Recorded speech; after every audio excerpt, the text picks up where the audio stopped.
Hello, this is David Webb, and this is the first game of the 2007 US-UK Internet Scrabble tournament.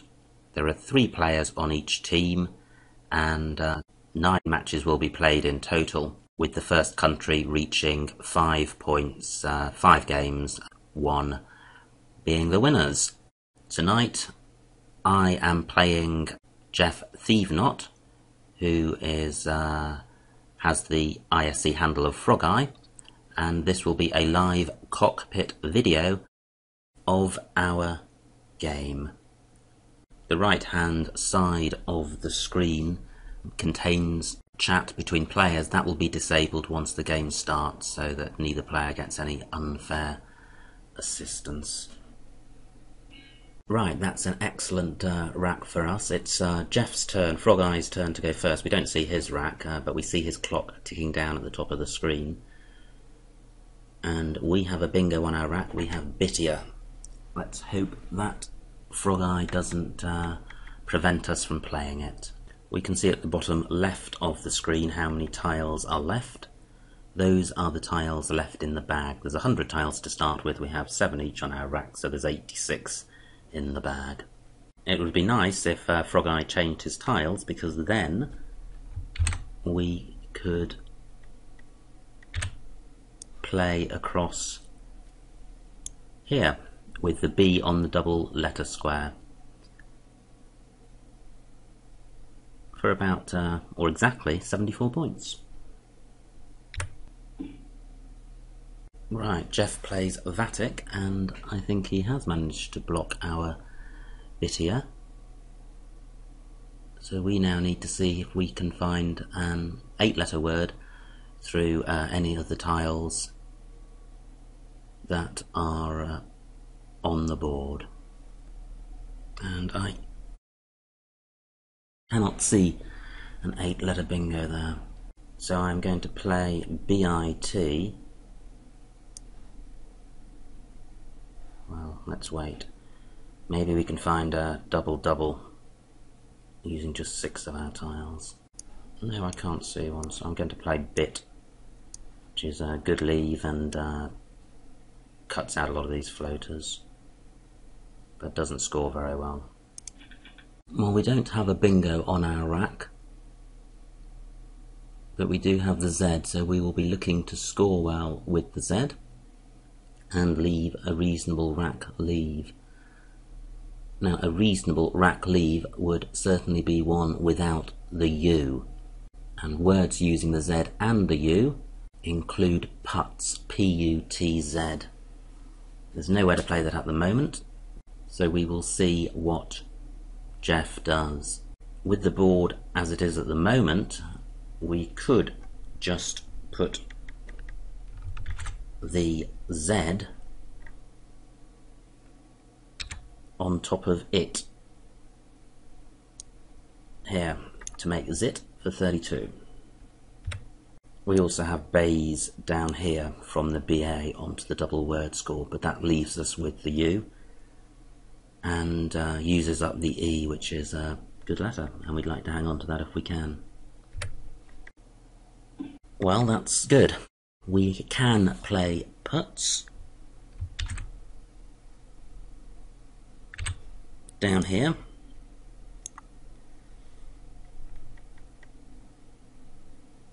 But let's see if we can find a better move. There may not be one, but we should certainly look for one. So firstly, let's see how much putz scores. Putz scores 40, so that's what we're looking to beat.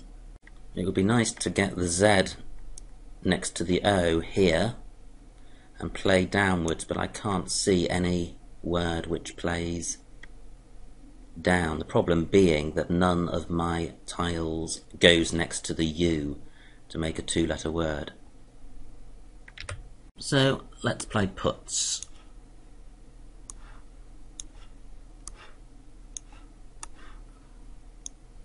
Scores well and a reasonable leave. The first thing we do with all our racks is look to see if there's a bingo, either with the 7 tiles on our rack or using a letter that's already on the board or a letter that might be put on the board. And frankly, this rack fails. There is no 7-letter word that I can see, and I certainly can't see an 8-letter word either. There may be one, but I can't see it, and I don't intend to spend a lot of time looking for it. The G and the W is not a good pair of letters to have on your rack. I will certainly be looking to get rid of the W. The G is not such a priority to get rid of because there is an I there, which with an N would create the ing suffix, which can be useful for bingos. But if we can play something like grew, that would be good. And as if by magic, Jeff plays oof, allowing us to play grew and woof. Now the game appears to be quite leisurely, but we do only have 25 minutes, and we are probably playing a bit too slowly at the moment to avoid time trouble later. So I'm going to see if I can speed things up a little bit. Yeah, I can't see anything better than grew and woof. I'm just checking to see if there's anything through the Z here, but there isn't anything which uses the W, so that has made my mind up for me. Grew and woof. And we pick up the first blank of the game. Hooray for us. And the game is close, 81 to 79. Either one of us could win it. I can't see a bingo, either a 7 or an 8, but playing off something like fox would leave a pretty good rack leave of EIM blank. At the moment fox doesn't play anywhere, so we're looking for Jeff to oblige us. Come on Jeff, you can do it. Mox and mix are also words, but I would prefer to play the F if possible, because M features in more bingos than F does, and I want and need bingos. I've got to have them. Just looking around the board for some hotspots. One which leaps out is this one. If we stick the F on the double letter score, we could play 4x through the R. And Jeff has played Darcy, which is good. We have been obliged. We can play fox, do and axe down in the bottom left-hand corner. But is there anything better? Not that I can see.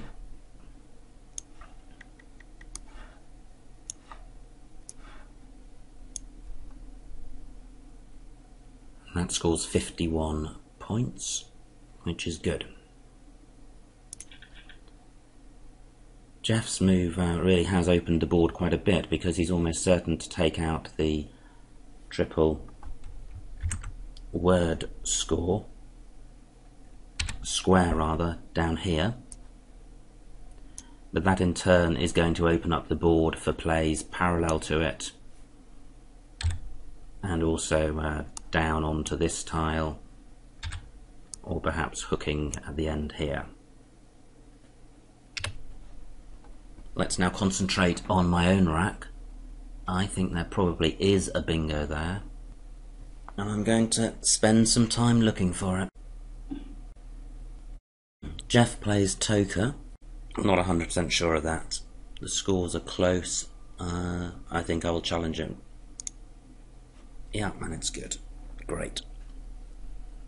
That's ironic great, not as in really great. Well, I'm not seeing the bingo. I do think there's one there, and I cannot see one. I'd like to get rid of MEY. That would leave my ideal rack leave of DEI blank, but I can't see a way of getting rid of MEY. I'm looking at DEY here. It's 25 points. Decent leave. And I'm going to play it. But I don't like playing it because I think I probably missed a bingo. And I think there's probably one here as well. But what is it? Mislive, is that good?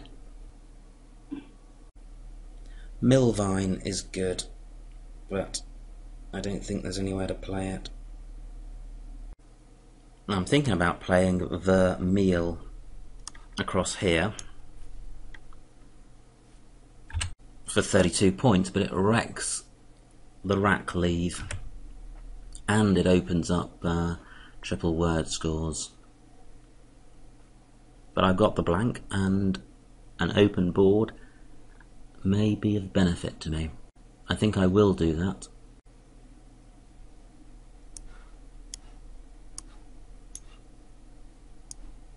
Oops, I don't have the letters for it.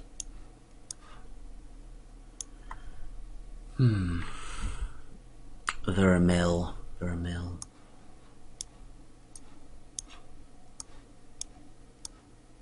It's a better leave. I'm not 100% sure of this word. Let's see if Jeff is. Ooh. If that word vermeil stays on the board, my new rack is not very nice. It's not nice because there's no bingo, and I can't score well using the J. At the moment, all I can see is Jig coming down here. Only scores 12 points, however it gets rid of the J and the duplicate I, which are non-bingo-y, and it stops my opponent from playing down onto the G. And he could have a bingo ending ing. So Jig would take that out. But the score is awful. It would certainly be nice to score more than 12 points. My current lead is only 8. If Jeff were to play a floating U or an E, I would have juiciest, but that is probably asking a bit much on this board. Jeff plays goes, which suggests to me that he's got a duplicate S, and couldn't really take advantage of the triple word scores that were open. Right, let's see if we can find anything better than Jig, because Jig is weedy. No, sadly I can't. So here we go. Let's hope for a decent pickup. And we get it. Hooray! Well, I say hooray, but is it? Yes, it is. Because I can play cistern down here. C-I-S-T-E-R-N. All that remains to do is to look for a better move. A better move. The blank's almost certainly got to be a vowel, so let's work our way through them. A. Narcissist. Okay, can we play narcissist anywhere? Yes, we can. We can play narcissist across here. That opens the triple word squares here and here, and provides a lot of floaters across here. And I can't see anywhere else to play that. Okay, E, cistern. Any anagrams of cistern? Cretins. Aha. Cretins can play down here.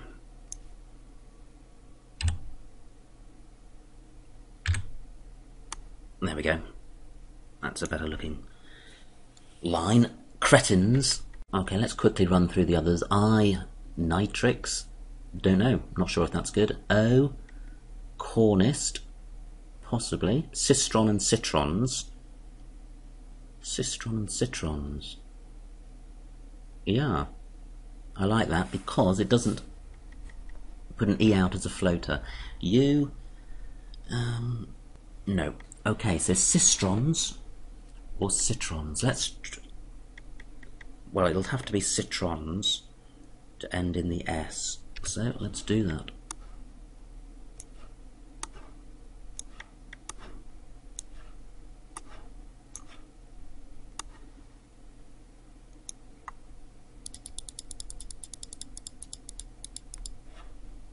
I'm sort of 95% sure of this word, maybe 96%. If it is challenged off, we have still got a bingo we can definitely play next move, either in the same place, that's here, with cretins, or down here with cistern. And ooh, the new rack is a rack from hell, which actually makes it fairly easy to deal with. We clearly want to get rid of 2 E's and an A, and one possibility for doing that is down here with a G. So if we don't find anything better, we're definitely playing that for 15. There's also leave down here for 24, a lot more points, but leave does leave us with no consonants. However, I want the more points. The more points justify ditching the L as well. And 22 tiles left, clock's ticking down. I think I'm going to play this.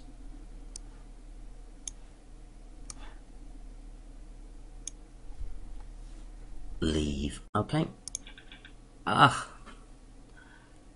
We pick up another couple of E's. The good aspect of that is that our opponent probably is suffering an E shortage, which should he doesn't. He plays a bingo Laminos and he takes the lead by 16 points. We have a rubbish rack. Rats. Okay, we've got to get rid of 2 E's, and we can play GEE for 12 points. Can we do anything better than that? Better than that? Well, I'm looking at playing NEE down here. Score 16 points. You can put in this square here, we can put an E or an S, and in this square we can put an S as well, so we can have a word ending ES. Is there anything better? I'd like to play off the N because there are 2 N's left out of the 18 tiles that are in the bag and on my opponent's rack. Yes, I don't think that is too dangerous. Right, we have our new rack. There are no bingos there, so we are looking to score. And Jeff and I are tying at 310 points each. So it's a close one. It may well be that whoever gets the last blank wins, which would be an argument for playing a lot of tiles to increase your chances. The B and the U are not bingo friendly tiles. We don't need a bingo to win, but a bingo would probably give us a win. Well, there go 3 of the 4 remaining tiles which score more than 1 point, which means Jeff probably has got quite a bingo-y rack. And we're 30 points behind, and we could do with hitting back with a similar score. Can we do it? There's 5 tiles left. Ideally, we would play off 4 and score a lot of points. Can't see a way of doing that. What I am looking at is playing UP here. That's for 26 points. Would draw us up to within 4 points of Jeff, but he would then have his move, and this isn't a great rack lead, but it's not a bad one either.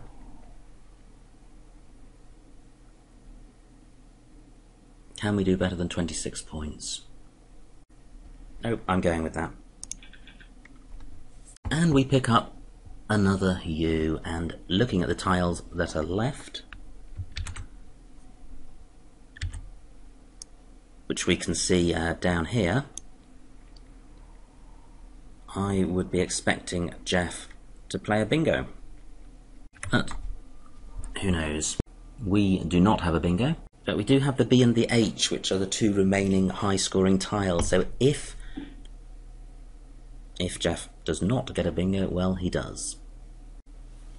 The bag is empty. Jeff has got ILN on his rack. He's got a 70-point lead. The only way we can win this game is with a bingo.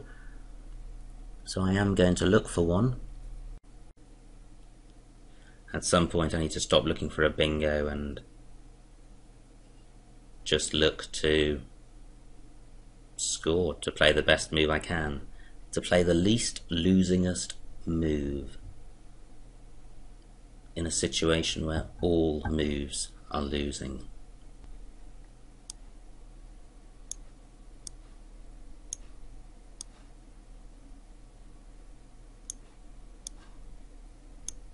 Well, Hebe scores 34 points. It's not the bingo I need. It guarantees that I lose. He bees. Quality stuff. Well, I hope I haven't missed a bingo, but I don't think I have. Right, Hebe's it is. Done. Let's just see how many people are watching my demise. Oh, about 150 to 170, I think. And amongst their number, I can see Winchelsea. Whoops, I don't want to do that. How do I get rid of that? That's it. I can see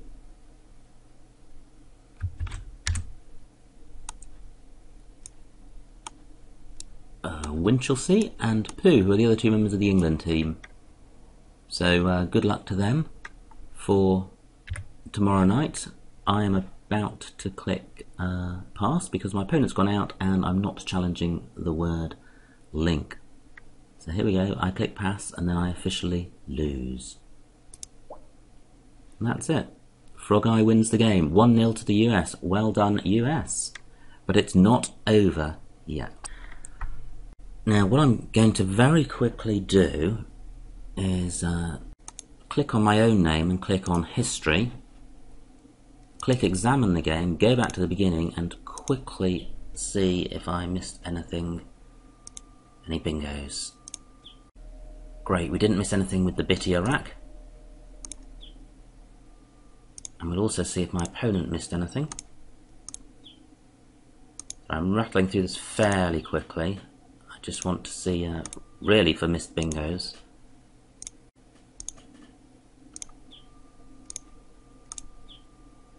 Oh, terrific. I really thought there may well have been a bingo with that rack.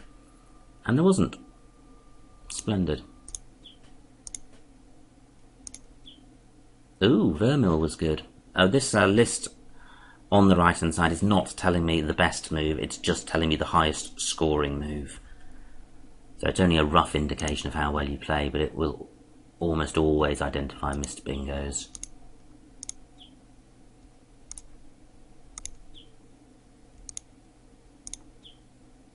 Carvings. Ooh.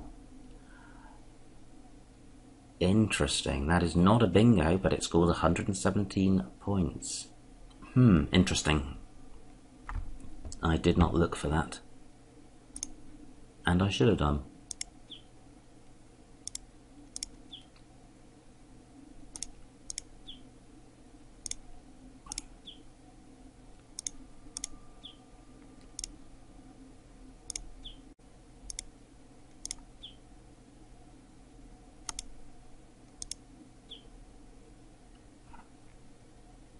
Okay, no missed bingos. It looks, from that very brief run through, that it looks like the major error on my part was not playing carvings or cravings in this left-hand column down here. Instead, I played citrons down here. So although I found a bingo and looked for a better one, I didn't look for an even better non-bingo. So with that learning point, I will leave you. Thank you for watching. This is my first full-length video. Any comments, I would be quite happy to receive them. Thank you.